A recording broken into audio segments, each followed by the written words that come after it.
Hello, welcome to Sumo Biology online classes. Today's topic is sex determination and its mechanism. आज हम लोग बात करेंगे सेक्स डिटर्मिनेशन और उस मैकेनिज्म की। सेक्स डिटर्मिनेशन का मैकेनिज्म क्या है?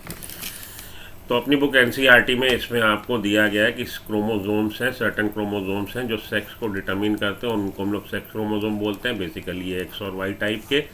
और इसमें आप लोग को बताया गया है सेक्स डिटर्मिनेशन के मैकेनिज्म में X Y type of sex determination जो ह्यूमंस में मिल रहा है, ड्रोसोफिला में मिल रहा है, XO type of sex determination. और आपको बताया गया है Z W type of sex determination. इसके अलावा एक और टाइप बताया गया हनी बी में, जिसको कि हम लोग हेप्लोडिप्लॉइड टाइप ऑफ सेक्स डिटर्मिनेशन बोलते हैं। तो उसी को हम लोग डिस्कस करेंगे। ये जो बाकी के तीन आपके मैंने डिस्कस किए, एक्सो, एक्स वाई और जेड डब्ल्यू, ये अलग से इसकी वीडियो मेरी डली हुई है, वो देख लीजिएगा। आज के जो हमारी वीडियो है इसमें हम डिस्कस करने जा रहे हैं sex determination on the basis of पोलाइडी। ठीक है जी। तो ऑन द बेसिस ऑफ पोलाइडी क्या होती है? जब हम पोलाइडी की बात करते हैं तो basically we talk about number of genome present in a cell. किसी सेल में कितने जीनोम है, पोलाइडी उसको बताती है। तो पोलाइडी की जब बात कर रहे हैं, अगर नंबर ऑफ जीनोम किसी सेल में 1 है तो हम लोग बोलेंगे हैप्लॉइड सेल है। नंबर ऑफ जीनोम अगर 2 है तो हम लोग बोलेंगे डिप्लॉइड सेल है। नंबर ऑफ जीनोम अगर 3 है बोलेंगे ट्रिप्लॉइड है। Number of genome 4 tetra, 5 penta, 6 hexa, 5 7 hepta. तो ये आप देखेंगे सोन इसी तरह से चलेगा। अगर नंबर ऑफ जीनोम 1 है, हैप्लॉइड, 2 है, डिप्लॉइड, 3 है, ट्रिप्लॉइड, टेट्राप्लॉइड, पेंटाप्लॉइड, हेक्साप्लॉइड, हेप्टाप्लॉइड, इस तरह से इसका चलता है। हम लोग पोलाइडिंग बताते हैं number of genome present in a cell. और जीनोम क्या है? जीनोम है कंप्लीट सेट ऑफ क्रोमोजोम, पूरा सेट क्रोमोजोम का। तो इस तरह का सेक्स डिटर्मिनेशन जो किस बेसिस पे हो रहा है? The basis of ploidy present in a cell. कितने जीनोम है इस आधार पे हो रहा। इसमें भी आप देखेंगे किन में मिल रहा है, ये हनी बी में, वास्प में और आंट्स में।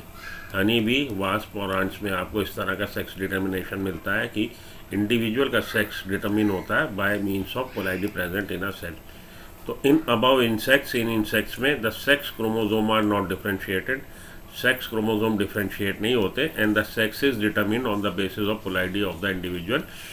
तो क्या पोलाइडी है इंडिविजुअल की, उस आधार पर उसका सेक्स होता है। इन हनी बी मेल्स और drones are haploid. Honey bee के केल्स में मेल्स जो है, जिनको हम लोग ड्रोन्स भी बोलते हैं, ये हैप्लॉइड होते हैं and develop from unfertilized egg.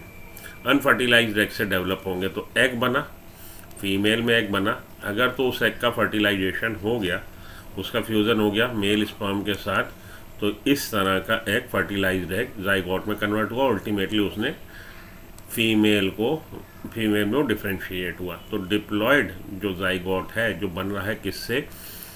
Female के गैमीट से और मेल के गैमीट के फ्यूज़न से, फर्टिलाइजेशन से। वो जाइगोट हमेशा क्या बना रहा? फीमेल को। और जो अनफर्टिलाइज्ड एग हैं, ऐसे एग हैं जो जिनका फर्टिलाइजेशन होने से रह गया, अनफर्टिलाइज्ड एग से अल्टीमेटली क्या बन जाएंगे? ड्रोन्स बन जाएंगे।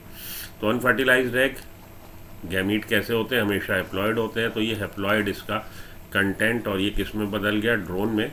और वो एग जिसका फर्टिलाइजेशन हो गया, स्पर्म से फ्यूजन हो गया, जिसने डिप्लॉयड जाइगोट बना दिया, उससे क्या बन रहा है? अल्टीमेटली फीमेल हमारी हनी बी बन रही है।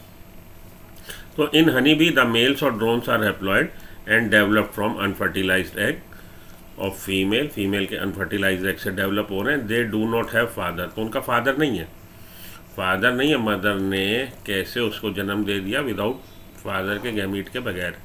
तो मदर के एग से बन गया हमारा male drone. They do not have father and can not have sun.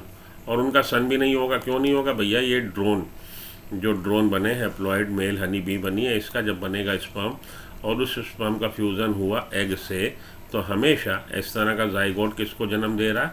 Female को। तो ये जब भी पिता बन रहा है, हमेशा क्या प्राप्त हो रहा है? इसको पुत्री प्राप्त हो रही है, लक्ष्मी की प्राप्ति हो रही है। ठीक है, क्लियर? तो they do not have father and they can not have sons. Father नहीं है, उनके सन भी नहीं है, but have grandfather and grandson. तो यहाँ पे थोड़ा सा कैच है। कैच ये है कि जब आप लोग पढ़ते हो हिंदी इंग्लिश, आप जानते हो ग्रामर में थोड़ा सा फ़र्क है। यहाँ पे ग्रैंड फादर का और ग्रैंड सन का मतलब क्या है? यहाँ पे ग्रैंड फादर का मतलब दादा नहीं है। जब पिता नहीं है तो दादा कहाँ से होंगे? यहाँ पे ग्रैंड फादर का मतलब है नाना। नाना तो है ना, क्योंकि ये माताजी जिसके अनफर्टिलाइज्ड एग से बन रहा है ये मेल ड्रोन, इसके पिताजी तो थे ना, बिल्कुल थे। पिताजी के स्पर्म से और माता के एग से फ्यूज़न से ये फीमेल बनी, और इस फीमेल का एग जो बना, अगर उसका फर्टिलाइजेशन हो गया, डॉटर हो गई, और एग अगर अनफर्टिलाइज रह गया तो मेल ड्रोन बन गया। ठीक है, तो इसका कभी भी पिता नहीं है और ग्रैंडफादर हो सकता है। तो पिता नहीं है तो ग्रैंडफादर कैसे हो सकता है? बेसिकली नाना की यहाँ पे, क्योंकि इंग्लिश में ग्रैंडफादर नाना और दादा के लिए, दोनों के लिए यूज़ होता है। अगर हिंदी में हम ये बात लिखेंगे तो हम कहेंगे इनके दादाजी नहीं होते, नाना तो होते हैं ना। इंग्लिश में लिखी गई है इसीलिए वहाँ पे यूज़ किया गया है। इंग्लिश में बात कही गई है इसीलिए वहाँ यूज़ किया गया है। दे डू नॉट हैव फादर, उनके फादर नहीं है। एंड कैन नॉट हैव सन, सन भी नहीं हो सकता, but have grandfather and grand son, लेकिन ग्रैंड फादर और ग्रैंड सन हो सकता है। तो ग्रैंड सन कहाँ से हो जाएगा इसका भैया? इसका जब सन ही नहीं हो रहा, ग्रैंड सन कहाँ से हो जाएगा? नातिन हो जाएगा, क्योंकि इसके बेटी होगी और बेटी से फिर बेटा पैदा हुआ तो इसका ग्रैंड सन हो गया। ठीक है, यहाँ पे ये कैच है जो लड़के अक्सर कंफ्यूज हो जाते हैं। चलिए आगे। Females are diploid and the derived from fertilized egg, female diploid है क्योंकि फर्टिलाइज्ड एग से विकसित हो रही है। In male the chromosome number is 16, N की वैल्यू 1 जीनोम में 16 क्रोमोजोम, और फीमेल में 2n, 2 जीनोम है तो 16 + 16 32 क्रोमोजोम हो जाएंगे। तो मेल में क्रोमोजोम नंबर 16 है and in female it is 32, female में 32 है। During sperm formation this occurs equational division, जब स्पर्म फॉर्मेशन होगा मेल में पहले ही 16 है तो रिडक्शन डिवीजन नहीं होगा, मियोसिस नहीं होगा, माइटोसिस डिवीजन से स्पर्म बनेंगे। क्योंकि पिताजी के पास पहले ही 16 है, एक ही किडनी है, किसको दान दे देगा? नहीं दान दे सकता। तो पिताजी के पास पहले ही 16 क्रोमोजोम है, केवल सिंगल जीनोम है, रिडक्शन डिवीजन मियोसिस नहीं होगा, माइटोसिस डिवीजन से बने मेल के गैमीट, और फीमेल में जब गैमीट बनेगा तो मियोसिस रिडक्शन डिवीजन से बनेगा। 32 उसका एक्चुअल नंबर था, 16 रह जाएंगे। अब 16 के अगर ये फ्यूज़ हो गए, 32 क्रोमोजोम वाला जाइगोट बना, तो ये जाइगोट किसको जन्म देगा? फीमेल को। ठीक है जी, फिर से देख लीजिए, ये जो मेल हनी बी है, मेल हनी बी के पास 16 क्रोमोजोम है, फीमेल के पास 32 है। इनका जब गैमिटोजेनेसिस हुआ, गैमीट बने, स्पर्म बने, तो कैसे बनेंगे? माइटोसिस डिवीजन से। और 16 क्रोमोजोम कंटेनिंग स्पर्म बन गया। इसमें जब एग बनेगा कैसे बनेगा? मियोसिस डिवीजन से। 16 क्रोमोजोम कंटेनिंग एग बन गया। अगर तो ये एग फर्टिलाइज हो गया, 32 क्रोमोजोम वाला जाइगोट, और उसने अल्टीमेटली किसको जन्म दिया? लड़की को। और अगर ये एग अनफर्टिलाइज रह गया तो ये किस में विकसित हो जाएगा? मेल हनी बी में, उसमें 16 क्रोमोजोम होंगे।